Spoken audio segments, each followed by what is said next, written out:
Blood TV back again with another Little Blood TV exclusive. We powered by Talker Media, of course. And today I had jumped on Brother Podcast a month or two ago. And I'm like, bro, fuck with my shit, jump on my shit. He like, man, I don't really been doing podcasts lately, but I'll jump on yours. So a lot of people tell you that, and then they'll start spinning you and shit on some fake shit. But I tapped in. He like, hey, hit whoop-de whoop whoop. Let's put it together, and I got you. So I just want to salute you for that because you hear a lot of shit about you.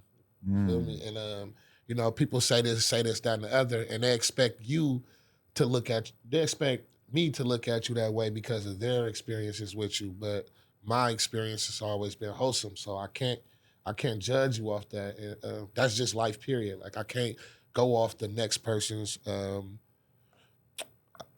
dealings with somebody. I just got to deal with that, figure it out myself. So I salute you.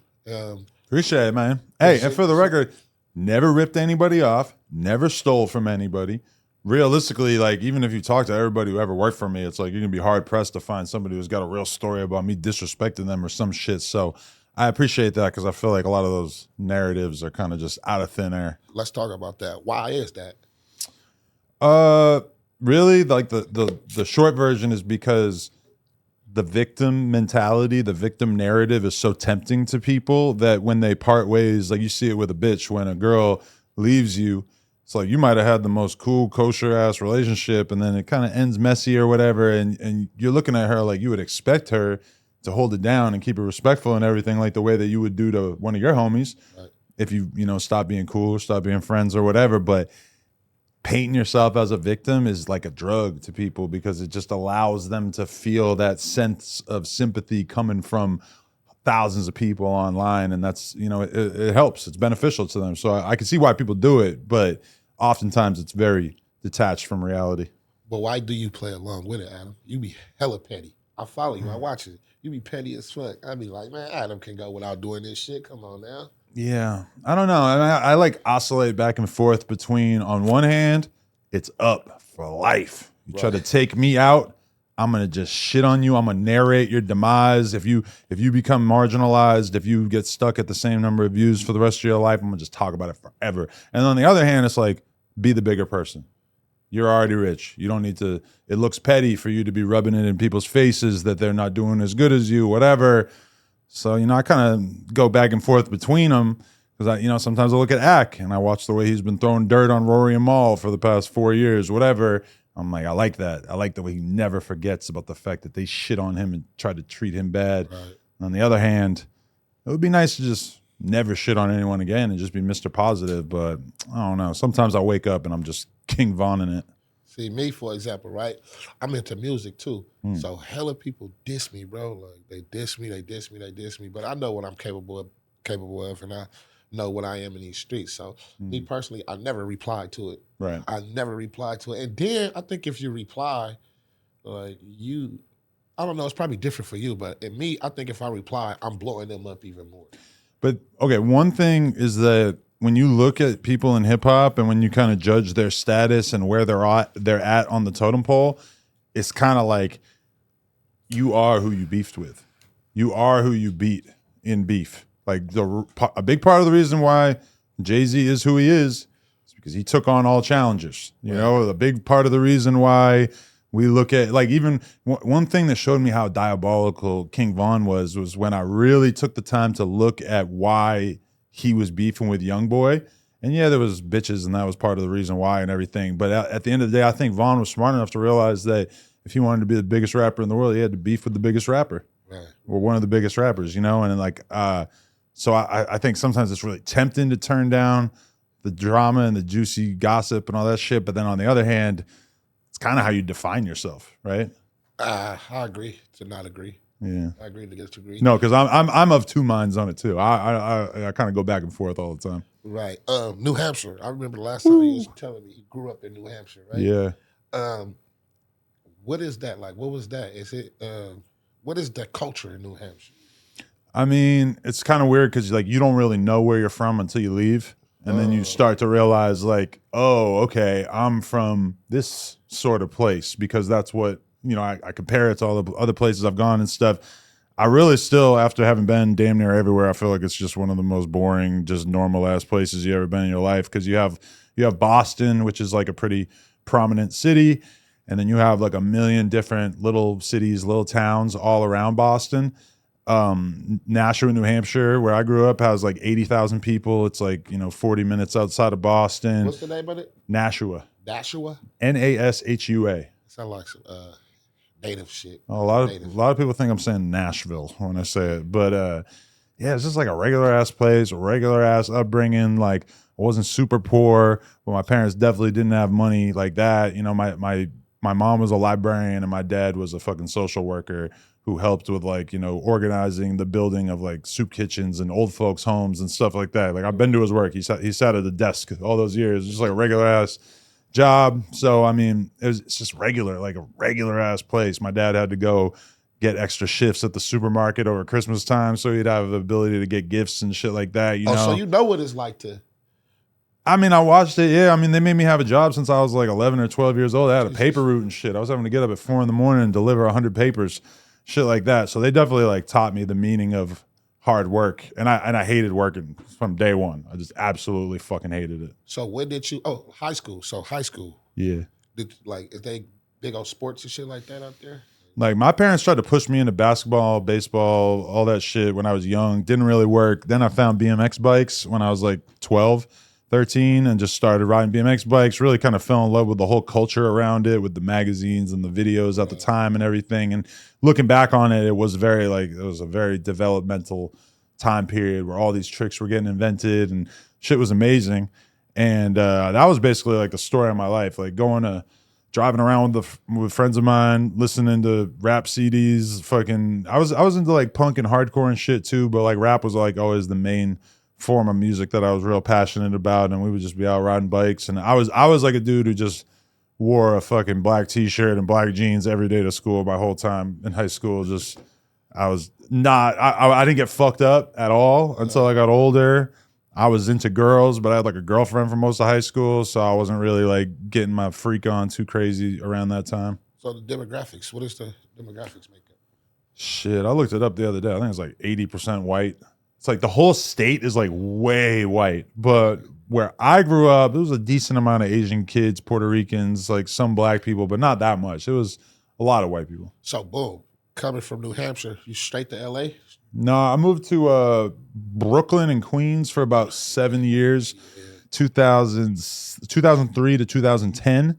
And then I kind of like just looked at myself after being out there for 7 years, and I love New York. It's like it's got the most amazing energy and everything. But I kind of looked at myself at a certain point, and I was like, bro, you hate the winter. The whole industry of bike riding is in Southern California. You should give it a try. So I moved out to Long Beach with a couple of friends from the East Coast and was just enjoying life. No struggles, no worries, just having fun in the sun every day. Coming from a place that's fucking white, like let's just say that's fucking white. Then you go to Queens, was predominantly black and Puerto Ricans type shit. Mm. How was it for you to ease in? Because growing up, you wasn't around black people at all, I should say. Yeah, mostly not growing up. I always felt like I needed to be in a city from being like real young. I was just like really trying to figure out all the cities I would hear about in rap songs and stuff like that. So, I mean, as soon as I moved to New York, I'm riding BMX bikes. And at that time, it was like I was one of the only white kids who was riding bikes. So it was like I went from having like mostly interactions with white kids growing up to all of a sudden I'm like around all minorities, and I got like a real crash course in what was a little bit different between me and them and seeing the cultural differences and shit like that. But I don't know. I always felt like I was somebody who like really belonged in an urban environment, like a city. And so I don't know. When I moved to New York, it just kind of like I felt more at home there than I felt growing up in the suburbs. When you growing up, did your parents teach you to be cautious of black people? No, my parents were like super anti-racist. You couldn't say anything racist around them, or they were gonna be hitting you with a big old lecture telling you how fucked up, you know. Because I remember I had one experience where I would always be listening to the Howard Stern radio show, and he would be saying, he would be making jokes about Jewish people because he's Jewish. Okay. And I remember then one time because my dad's boss was Jewish, and I said something about like, oh, you know, Jewish people, they got all the money. And my parents like didn't say anything. And then they came like an hour later, they're like, we want to talk to you. And they were like, we don't appreciate you saying that kind of thing. We don't judge people based on their race or their religion in this house, you know, yada, yada. So they were always on my ass about that shit. Same thing with the gay thing. Like I never heard a negative thing about gay people my whole life growing up. My parents were just very open-minded to everything. And like, even them, they were Christian. They had some Jewish friends. They had me going over and lighting the fucking menorah and learning about their culture and their religion. Like my parents, I got to give them credit. They were super open-minded and really like gave me the right mind state, you know? Right. Tweaking this a little bit. The gay thing, I want to ask you about that. I was just watching your Instagram, and what's the lady name? Sydney Starr. You trying to get a taste? Fuck. Fuck no, not at all. But I'm hella confident in who I am. Like I understand that. I have gay cousins. I even had homosexual people on my podcast. Like it's love. I don't really tweak. But I seen you take it to another level. Like when she came and sit on your lap and shit like that. Like as a man, like me, I would never do it. You know, salute to you. I would never do it. But like as a man, like that didn't have you feeling like, or it's just like. I mean, I'll do a lot for a laugh. You know, it's like I'm not really. I don't think I'm ready to put my dick in a transmission. So crowd chasing.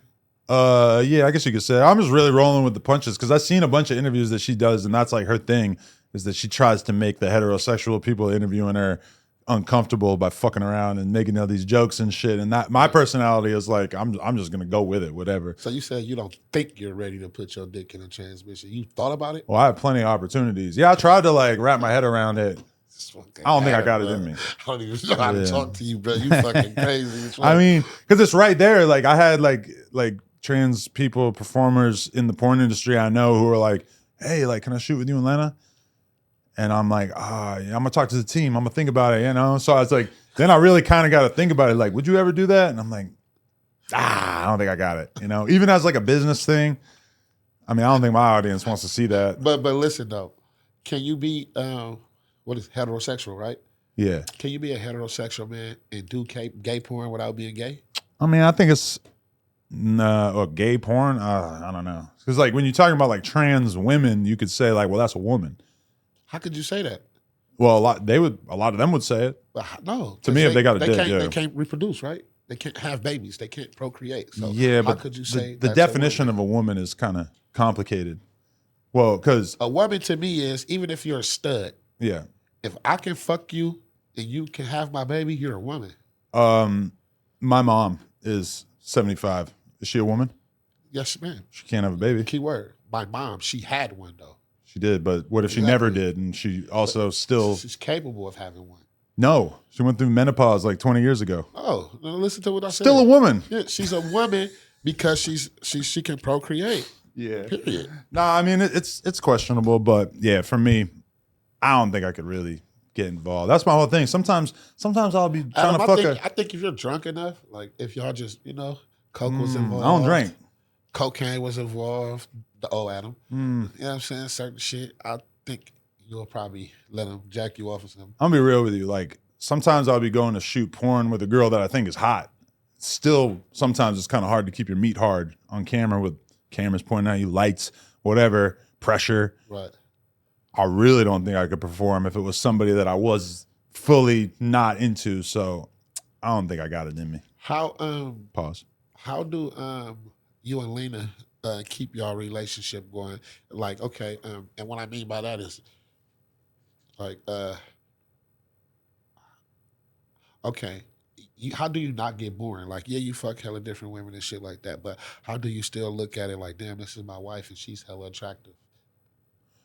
It's actually weird. Like I'm still like more attracted to her than I ever have been. And anytime we shoot with new girls, sometimes I think the girls are super fucking hot, but I still just notice my girl's pussy just feels better to me like every time. And I don't know if it's like in my head or if it's real, but I think it's kind of like, you could go to Dunkin' Donuts and you could get a cookie, but the cookie not going to taste as good as your mom's cookie, right? I feel like it's the special ingredient is love.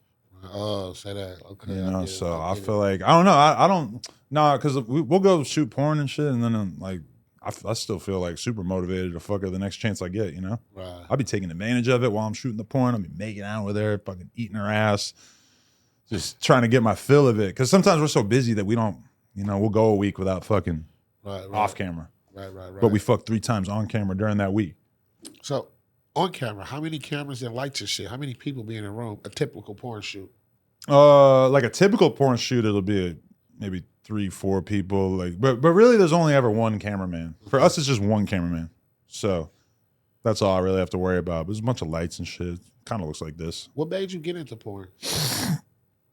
Well, as soon as I started I was always fascinated by it. Like I remember even like way before I got popping with the no jumper thing, I had a friend of mine who was a manager for this porn star, Stormy Daniels.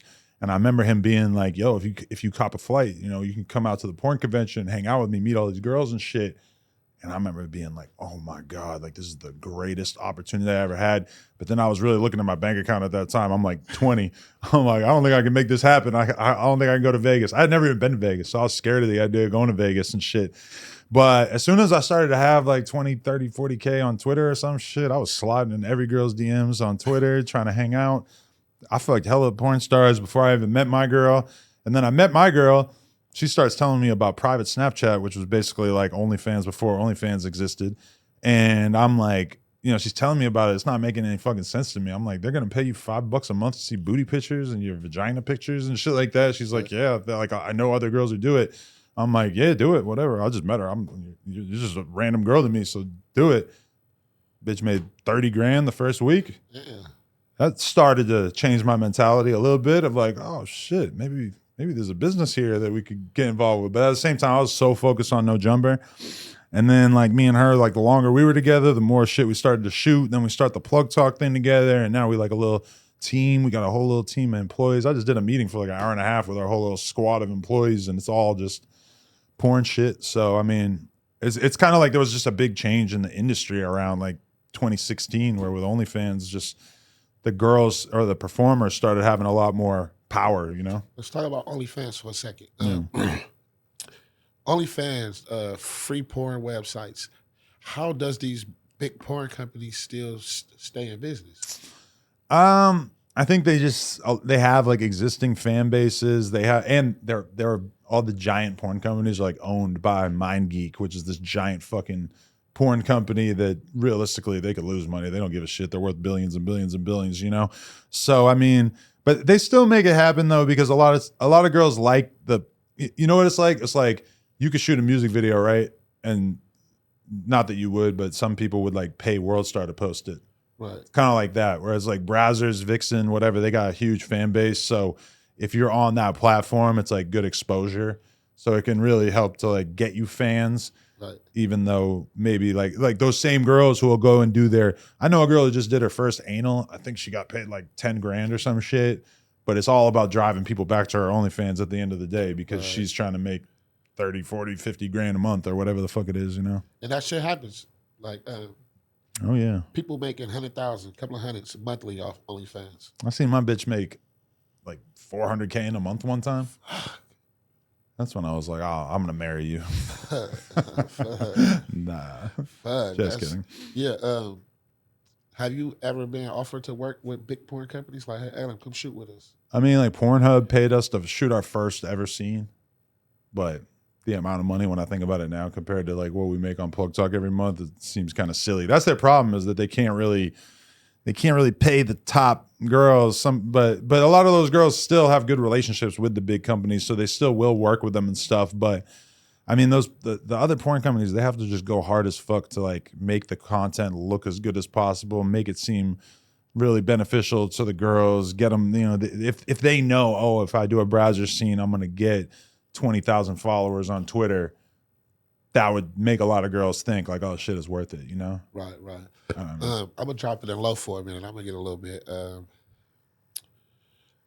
deep into some little political shit. Sure. Why do everybody call Adam a culture vulture? Like, why do everybody have this? You got a lot of people that love you, and then you got a lot of people that hate you. And I'm looking at it from both sides. At times, I look at shit. I'm like, damn, Adam shouldn't have did that. You get what I'm saying? And then I be like, okay, I got to understand. Adam's he's in the culture, but he's not in the culture like that. Mm. And then it's like you don't care about certain shit. You get what I'm saying? And Mhm. I be like, honestly, I be like, that's some white shit. Yeah, I hear that a lot. Yeah, I be like, that's some white shit. And why do you think that? I think people call me a culture vulture because it's like racism is kind of taboo, and it would be kind of it's kind of off-putting to just call me a cracker, which is what that actually means. When they say culture vulture, they're saying like you're a white person and I don't like you, so I'm gonna call you the first thing that comes to mind. No. Black people get called culture vultures too. So, Yeah, far less yes. frequently, but yeah, you're right. But I mean, I don't know. I mean, like, it's not really an argument that I take all that serious because it don't really make that much sense. Like, you know, let's say like I made you a host on No Jumper.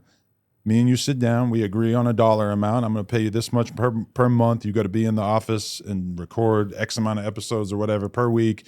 And we come to an agreement like that. Like, that's not vulturing. That's not taking advantage of somebody. That's just doing business. For me, that's what I do is I meet people that I think have potential on camera. We have a conversation about business and then we work together. And then at a certain point, maybe we stop working together.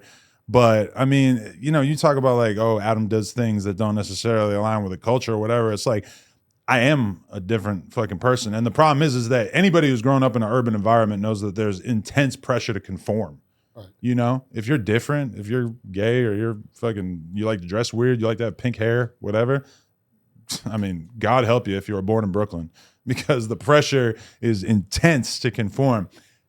I already am doing fine, so I can do whatever the fuck I want, you know? So it's like, that's the thing. If it comes to me making some gay jokes or shooting some crazy porn shit or whatever, because believe me, when we're talking about the trans shit, me not wanting to do it is just me not wanting to do it. If I wanted to do it, I would do it. And I, you know, if that torpedoes my career in hip hop, so be it. I don't give a fuck. I'm not like doing things to try to fit in, you know? Right. And that's the thing, Adam. I think, like you just said, shit, I'm rich, I'm this, I'm that. It's like, I don't give a fuck. I can do whatever I want to. Right? Yeah. But don't you think you should have some type of respect for certain issues, certain things? Like what? Like, okay, for example, I see sometimes, like you said, sometimes you'll just wake up and you'll just bash the T-Rails and the Smacks, and shout out Smack, that's really my brother, or the 80s, you'll just bash the fuck out of them. Mm. But it's like, Adam, you way up here. Like, you know, they're still... Man, you got ops too, right? Yeah, but I don't talk about them. So a lot of people talk about their ops. It's pretty normal. I don't. I get judged way differently for it because I'm white. No, listen, I don't. You know why, Adam? Just a couple of months ago, well, no, let's say a year or two ago, me and my team, Talker Media, shout out Taj, really my brother Taj. Shout out Chorin and Sug, but me and Taj been fucking with it for a long time now, right? And me and Taj used to go certain places. People used to like ignore us, do different little shit to us, right? And boom, all of a sudden we got this podcast shit going, like my music going up again. Everybody wants to be our friend. Everybody wants to be in our face. Everybody wants to invite us to their shit. You feel me? So we turn it down sometimes, or we'll go sometimes, but I'm not about to just talk shit about them. Like, oh, well, it happened, it happened. Like, I'm trying to get to the No Jumper platform or the academics. I'm trying to build my shit up to that. Like, me personally, I don't have no time. We don't have no time to talk about nobody else because we I got time. focused on what we got doing. I got time. I mean, you know, at the end of the day, it's like they really like tried to destroy my career. Okay. That's how I see it. So it's like I'm not actively trying to destroy their career, but you left and you got like, you know, 500,000 views on your first podcast together when you left. Now you're having a hard time hitting 80K. I mean, I'm not exactly like doing some crazy shit to draw attention to it, but I've mentioned it before of like, damn, y'all thought you were really doing something when you left. You thought you were going to replace my shit. And listen, I know it kills them because there's a lot of snake ass people out there. And I've had people tell me things that they say about me behind closed doors. And they're sick over the fact that No Jumper's still killing it. They're sick seeing a Whack come here or a Sharp stay here or whoever come here and like just keep Whack. because the fact that No Jumper is still doing great, to them it's fucking mind-blowing because they thought that they were the reason for my success. And now they left and they can't even make themselves successful. So I mean, listen, the most like Jesus, if I was Jesus, I would not draw attention to it. I'm not Jesus. I'm petty. Okay. So some shit is going to get addressed. Right. It's not like people act like I do it all the time. You might hear me say something like every couple weeks, like a little diss on an Instagram live or some shit. Just little tiny things. I feel like the average No Jumper fan barely even knows that I mentioned them. Fuck that. Go crazy. Fuck that. Whack. How the fuck do you deal with Whack, bro? Like, Whack is cool, but Whack is one of them, oh, he's hot right now, he's color right now. Like, how do you deal with Whack? Salute the Whack, man. Me and Whack got some, we got some face-to-face conversations to talk about. Yeah? I'll line it up if you guys want to do some content together. But yeah, I mean, he could be, listen, I think he is one of the greatest broadcasters in hip-hop. You know, I'll put him right up there with Ack and Joe Budden and whoever the fuck else you want to consider like the best people doing content. I think he's like he's incredible. He always has shit to say. Now, he does take it too far. I think that he just completely makes up shit out of thin air sometimes, and that kind of like undermines everything else that he says. And you know, sometimes it can be kind of tough to get a serious conversation out of him. It's like the more I make sense on the podcast, the more that he just talks over me and doesn't let me say anything. That's kind of infuriating. But I mean, at the same time, it's like there's like a formula for podcasts, which is like you take a crazy person and then you take a normal person or a somewhat normal person and you put them together and you see if they can get along. And a lot of times they are able to get along for a couple months or 6 months or 9 months or whatever. You know, Joe Budden and Ack, when they had Everyday Struggle, that was great because it was like Ack seemed normal and Joe seemed like out of his fucking mind. It was entertaining. But then as time goes by, it's like your real personalities start to butt heads, and like the fact that maybe you guys would not be hanging out with each other on a consistent basis slowly starts to become more of a factor. So I mean, in terms of like if me and Whack will still be doing a podcast together in 6 months or a year or 2 years, I mean, I kind of took it on like a challenge. Like, you know, I'm going to see if I can actually get along with this crazy motherfucker in the long run. And I mean, even if it were to end tomorrow after 14 episodes, I believe it is, I would consider it to be a pretty successful operation, you know, because it has created a lot of really fucking great content. I hear about it from people all the time. So yeah, I mean, maybe Big U probably don't want to see me right now because I'd be fucking with Whack 100 so hard. Thank you for saying that. Hey. Thank you for saying that. Adam, relax with the gangbanging culture, bro. No, I don't gangbang. No, you don't, but you poke it. You poke the bear. You poke the bear a lot, Adam. I poke the Crip bear. You poke the bear a lot. And then just, you know, I'm not a blood or a Crip, but I respect what they got going on. Me too. But you poke the bear a lot, bro. You poke it a lot. Yeah. Ooh, a little bit. I don't say no gang slurs. I don't say... No, you know? But it ain't what you do, it's how you do it, brother. Yeah. It ain't what you do, it's how... Well, give me an example. Nice hair. Like surgery, right? Oh, me? Yeah. You like it? Yeah. I was thinking about getting another one. Oh, for real? Another surgery? Another implant, yeah. Oh, so it's an implant? Well, they take the hairs from the back and they move them to the front.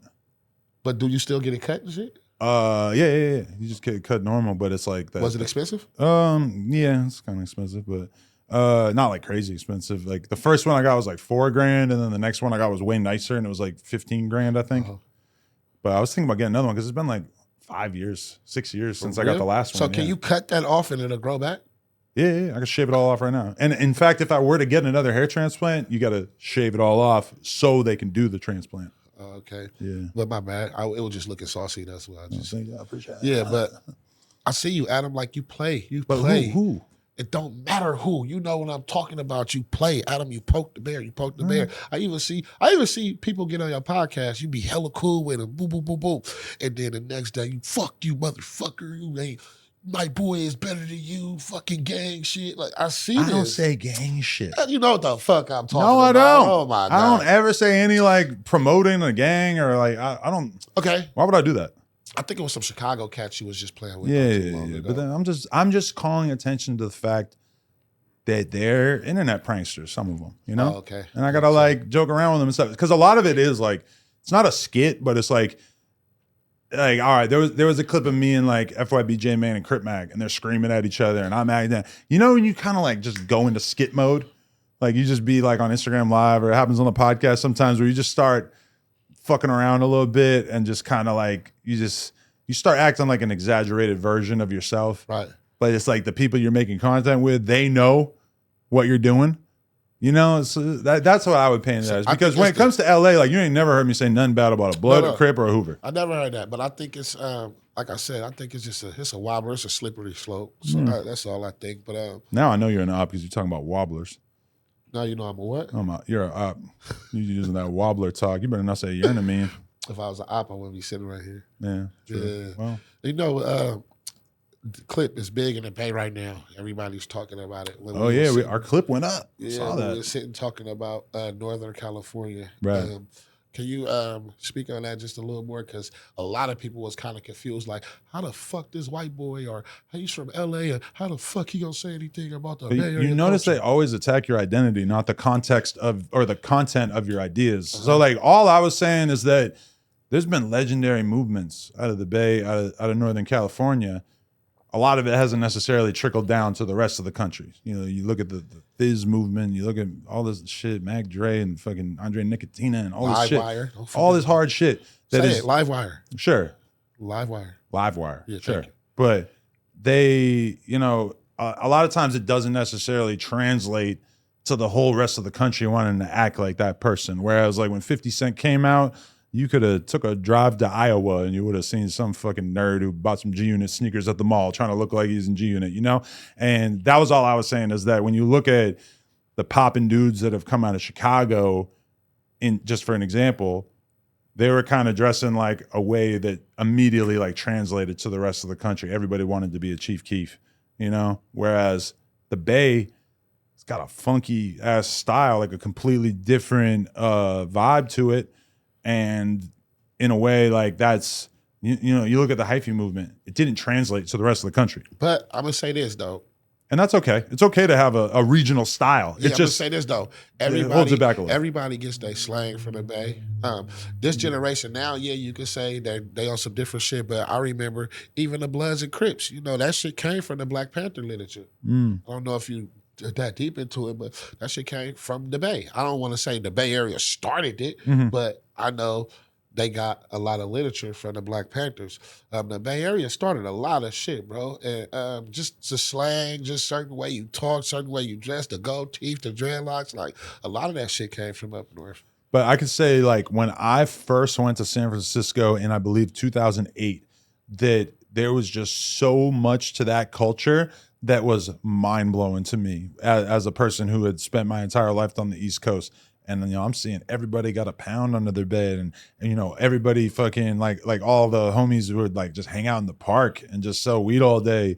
And then I'm hearing all the music, and they listen to all these artists, and I'm like, God damn, this does not sound like anything I heard on the East Coast or whatever. It's just such a different world. And I feel like everybody knows that. But the only thing that I said that was maybe controversial in that clip is just that certain cities, their style, their swag, their lingo, whatever, just like immediately kind of translates to other cities, and everybody wants to be like them. Like I could say that LA rappers, in a lot of ways, they try to act like Chicago rappers. They use a lot of the Chicago slang, whatever. But I mean, LA too. I mean, a lot of the like Shoreline took like a lot of like NorCal flows, and like the fact that they were fans of All Black and all these motherfuckers from up north and stuff. Like OGZ put me on to all kinds of shit coming out of the NorCal, you know? And certain cultures like translate to the rest of the country. And I don't think that that's like controversial in any way. So I don't know why the fuck that clip went viral. I don't think I read through like a bunch of comments, and I didn't see anybody like having any kind of real opinion about my statement. It was just straight up like, why does this white boy think he gets to have an opinion? Right. Which is the dumbest thing you could ever comment. Empire. You have a relationship with Empire? Not really. I've been trying to tell Ghazi to do an interview for a long time. So maybe we could wish that into fruition right now. Okay. I'll holler at Ghazi. I did a lot of his artists over the years, but yeah, for sure. I'm gonna get a little creepy, a little deep. Go crazy. I see you kicked off a dude on your show, and he was trying to bash you about a little girl. and I never heard you really speak on it. If you did, I haven't heard about it. But can you break that down? Tell us how that shit So going. Flacco had some random dudes on the podcast or whatever. He was filming a live episode with him or whatever. And one dude tried to like accuse me of fucking with an underage girl or whatever. For the record, you find me a girl that ever said that I had sex with her when she was underage. It has never happened. Right. I've been waiting for it because I fucked so many girls in my life that I'm like, shit, did one get through? I don't know. But I have never had a girl say that I fucked her when she was underage. Right.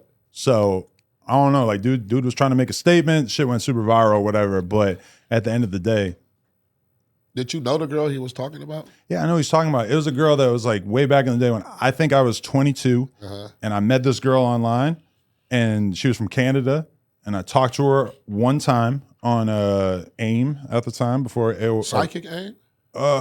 It might have been before the Sidekick. Actually, no, it was a Sidekick era. Yeah, and after I talked to her for a little bit, she's like, "Hey, but I'm 16." I'm like, "Oh, can't fuck with it." Right. You know, like what you would do, what anyone would do if they accidentally had a conversation. Now, keep in mind, I'm like 21, 22. So it's like, we're not that far apart in age. But I told her, I'm like, in America, I can't fuck with that. You know, that's not. So if he was in China, you would have did it?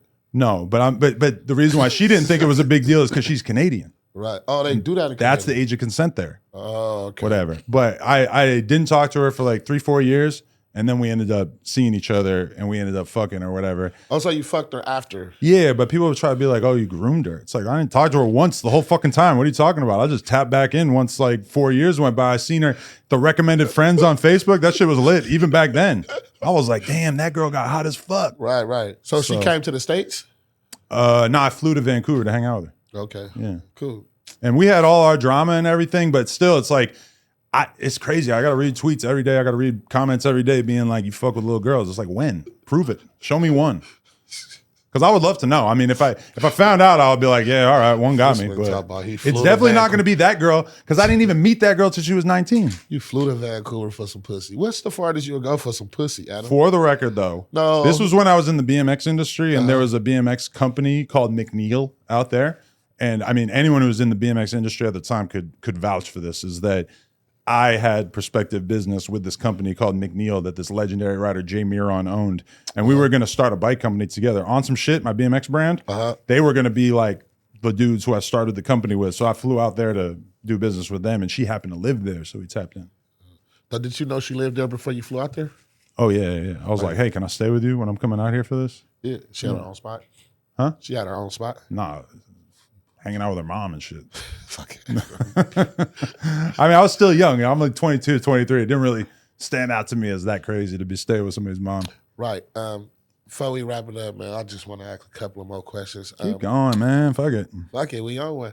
Hip hop. How did you get into like underground, or how did you get into the no jumper shit? Like, what was the whole tweak behind that? How was it created? Well, in terms of my original appreciation for hip hop, it's like, you know, you're a kid and you listen to like whatever your parents are playing for you and shit. So I remember being like, you know, real young and listening to the Beatles and Marvin Gaye and the Temptations and Billy Joel and all this shit that my parents were playing around me. My parents weren't like hardcore music fans. Like they fucked with music, but they weren't like crazy about it, you know? So it's like I had all these musicians I liked at that time and stuff. And then all of a sudden I turned like 9. And when I was like 9, all of a sudden it was like, oh, I got some Christmas money. I can actually go get The Chronic. I could go get Doggy Style. And I was just like listening to Jammin' 94.5, which is the hip hop radio station out there and shit, and just loving it. And just, I don't know, that music just spoke to me. Like I just realized very early on, like Doggy Style was really like kind of the album that just really turned me out, because something about Snoop and just how cool he looked, and he's just tall as fuck, and he got this weird long blue flannel, and they got blue rags, and they got these old ass lowriders and all these crazy ass cars and shit. And I don't know, I just loved it. I just thought it was crazy, and that just kind of set me off on a path of, oh, now I like Tupac, now I like Eazy-E, now I'm going back a little bit, I'm getting into NWA, and now I'm fucking with Nas and Mobb Deep and Wu-Tang, and I'm doing the East Coast thing. And I was oblivious to the South until later on, because we just didn't really know about that, for me at least. But, you know, and I would do you remember the thing where you get like 12 CDs for $1 or whatever out the back of the magazine? No, we never did that. You're too young for that? God damn. No, we used to get our CDs like from the CD man. We had CD man like Yeah. that. So you just burnt CDs and shit like that. A lot of people remember like BMG Music House or some shit. It was like advertising in the back of Rolling Stone and all these magazines. And so I would pick out all the rap CDs and I was listening to, like, there's a bunch of Roots CDs that I know every song, which I would never listen to the Roots now. No offense, Questlove, if you're watching this, but like, it was just like mad, like rap that I got into around that time. And I remember actually when I got into like rock music was when I was, somebody gave me Green Day's Dookie album in 1994. And I started listening to that. I'm like, 11 or some shit. And I was like, fuck, I love this shit. Like I didn't know I liked punk. And that was I was almost bummed because before that I only listened to rap. And now all of a sudden I'm listening to Nirvana and Smashing Pumpkins and all these fucking rock bands too. And I was loving it. And then like, through all those years, I was like really into hip hop, but I also never thought that I would have like a role in the industry or anything. I was just a fan, just listening to it. And then around like 2015 or whatever, I started to like just go to all these underground rap shows in LA. And this is like early SoundCloud. And all of a sudden I'm just tapping in with meeting all these rappers that like you probably wouldn't even know who they were. But well, some of them ended up being huge. I'm meeting Playboi Carti backstage 2015, 2016. I'm meeting fucking, like I did Lil Yachty's first interview, all these people, like X's first interview. And I just started interviewing people like just because I felt like, oh, like I'm around this really cool burgeoning hip hop scene. And it was confusing to me because I'm like, how do the Suicide Boys have mad videos and songs with millions of views, but then meanwhile, nobody's ever tried to interview them? Right. So I just hopped on it and it just worked. And I just kept kind of building from there. And still to this day, like, why am I working 12 hours today, yesterday, Monday, Thursday, and Friday? Like, just trying to keep the fucking thing going and just do as much good content as I can, Where you get the No Jumper name from? 95 Air Max, because I'm a dope runner, balling like an athlete, but got no jumper. It's bricks. Okay. Yeah. Before I remember that used to be on before your shit. Yeah. You had to get Gucci a few dollars or no. Okay. But if he ever complains about it, I'm gonna have to do the thing on YouTube and go and take it out of every single one. It'll just be an awkward silence in the beginning of all the videos. But luckily he never did that. Yeah, I don't know. I just like actually, before No Jumper was a podcast, just the brand name, I already had the URL, nojumper.com and everything, because I tried to start this blog in like 2012 that was going to be just like articles about different underground rappers and stuff. And I had this dude that I was trying to have him write some of the articles and stuff. And we were kind of working together on it. And it didn't really get off the ground. We only probably published like a couple dozen blog posts of just different Soulja Boy songs we were fucking with, and Danny Brown and all this shit at the time or whatever. And ASAP Rocky before he was anything. Like, we were just pushing all that wave of music. And we actually went through mad classic rap song titles and lyrics and everything. And somehow we thought that was a cool metaphor, because like, what is he actually saying in that lyric? He's saying, I may not be a basketball player, but I got hella money and I'm hella successful off of selling dope / rapping. So I was like, I kind of like that, because in the beginning I knew I'm not going to be able to interview the A-list rappers, but maybe I can interview like a manager, or maybe I can interview a rapper whose time was 10 years ago, or a rapper who's just beginning their career. And that's how I'm going to fucking get my foot into the door, is by fucking with people who are maybe not the biggest names, but they have interesting stories to tell. And still to this day, I consider that kind of like the mission statement of No Jumper, is like, it doesn't really matter if Crit Mac is not a popular rapper. He might be able to do some incredible interviews, because he's got you're never going to, like, YG has sold 5 billion fucking records. But when you interview YG, he's got a very good reason to not speak on every little last bit of beef and bullshit he's been through in his life, because he's fucking successful, Right. But a lot of times it's like the person who's not the superstar rapper that's going to give you the interview that really like blows your mind, So that's always kind of what I've tried to find my way to, one way or another. NorCal, the Bay Area. Mm-hmm.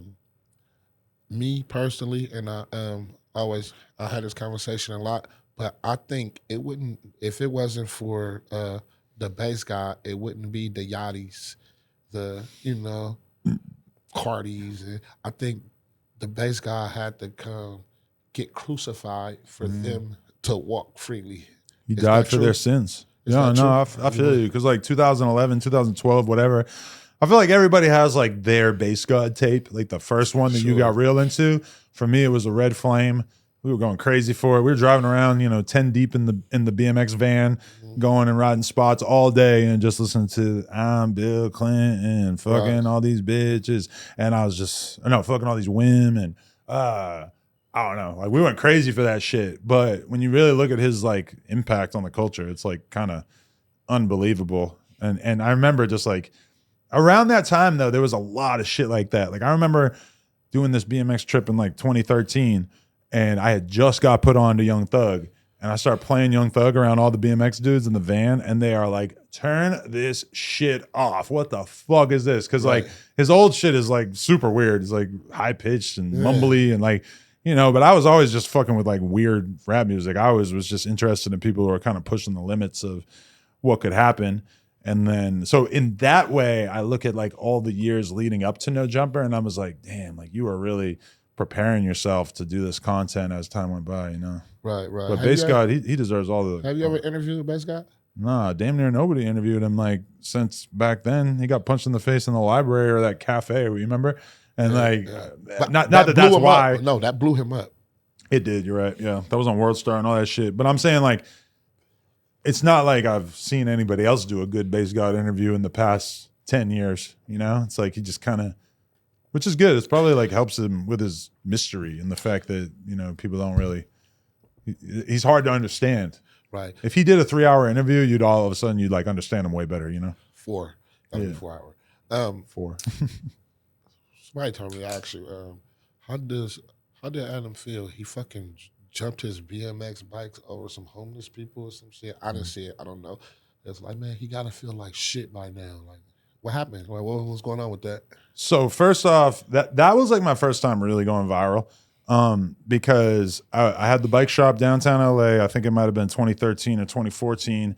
And I wasn't even in the country. I went to Estonia because I used to go judge these BMX contests all the time, right? So they would just fly me out and they wouldn't even give me money or anything. They give you like $200 plus we'll buy you a flight and a hotel. And then you got to sit there and watch the whole BMX contest on like 1 hour of sleep because I was getting drunk as fuck the night before and fucking with all these Estonian whores. And I mean, what the fuck is Estonia? Estonia is like right by Russia. It's Okay. like, bro, I'm telling you, these girls, like they would just by being an American, they would treat you like you're a fucking Justin Bieber. So I'm out there getting my dick sucked all kinds of ways. And then I got to wake up in the morning and judge these BMX contests, whatever. But then like I come home and there's just like a video that like some of my little homies, because at that time I'm probably like 30 or some shit. And like my little homies are like 20. And they're just riding around downtown and there's bums everywhere. So they're like, hey, let's do a little video, like an Instagram video where we fucking bunny hop over all the bums and shit. And I got back and I'm like, oh, that's funny. Like that shit's tight. Like, I don't give a fuck. I'm antisocial. Like I'm not like whatever. People get offended so easy now. Right. That is not jumping a BMX bike over a homeless person, not the worst. I got homies who beat the shit out of homeless people. Like shout out my man Vel, free Vel. He never met a homeless person he didn't want to knock out. But I'm just saying, like, I didn't think twice about it. And then all of a sudden, like somebody reposted on Facebook, and all of a sudden it was on like every news station. Like everyone I had ever met in my entire life was hitting me up about it. Like, whoa, like you guys are fucking famous now because you were bunny hopping over the homeless people. I'm like, I wasn't even there, but I did like repost the video on Instagram or some shit. So you didn't do it yourself? nah, but I mean, I did it other times. Like there's a bum stretched out on the street. You only got a bunny hop fucking 8 inches to clear this motherfucker. It's not like I could do it 1,000 times. I'm never gonna hit him. Right. So like whatever. But they were doing all kinds of other shit in the video too. They're wall riding the side of the bus, and they fucking are like smacking their peg into somebody's fucking taxi cab or I forget. But whatever. And I remember the cops. Or no, they're like the news asked me because I'm high as fuck. We smoking big backwoods in the back of the store, and the fucking employee at the store just goes, "Hey, some guy from the news is here. He wants to talk to you." I'm not even knowing how retarded I look because I'm high as fuck. I come out there and like you can find the clip online. I'm like, "Yeah, man. I mean, we're just riding bikes. Like we jumped over the homeless person, whatever, man." Like, and they're like, "Are you gonna delete it?" I'm like, "No, I'm not gonna delete it." They're like, "Why not?" I'm like, "Because the shit happened." Right. Well, am I gonna act like it didn't happen? Like you guys, you're covering it for the news. You already know it happened.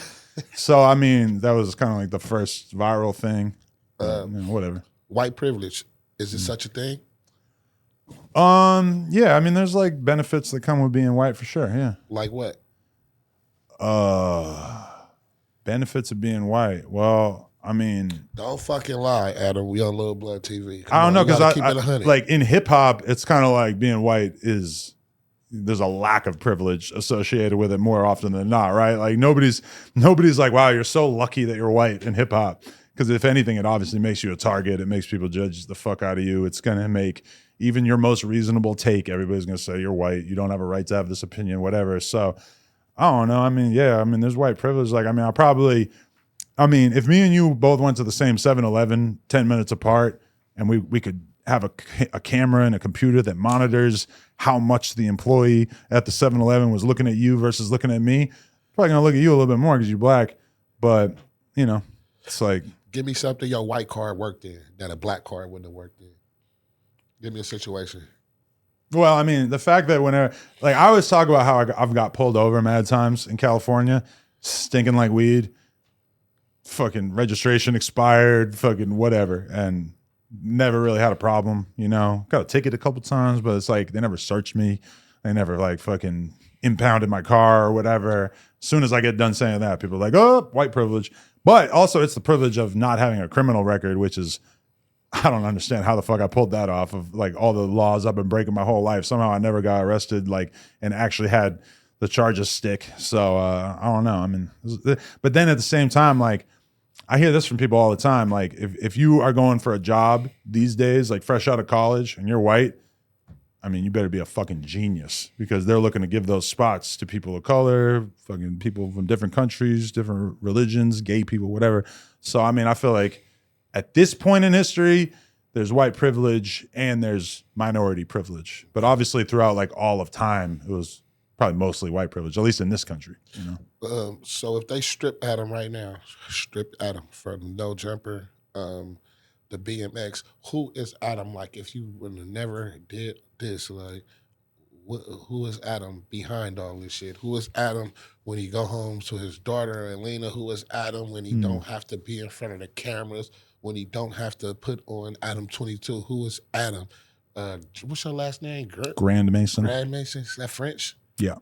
Who is Adam Grand Mason? I mean, I love doing the thing of like hanging out over the weekend with the family and just kicking it and being chill, laid back. But at the same time, I mean, like, I love making content, you know? So it's like every once in a while I go on a vacation, whether, you know, I was in France and I had this feeling very strong. I was in Hawaii, I had this feeling very strong of like, damn, bro, like, you could maybe just like move out here and just chill and have a nice fucking laid back life. You know, I look at when I was in Hawaii, I'm just seeing people like, we were on the beach and I just see the dude working at the restaurant across the street. He gets off work and he just walks his ass over to the beach, throws down a towel, and he just sits there and he's just looking out at the ocean and he's just happy as fuck. And I'm just like, bro, this guy's life, he's just got a regular ass job and then he gets off work and he just enjoys nature.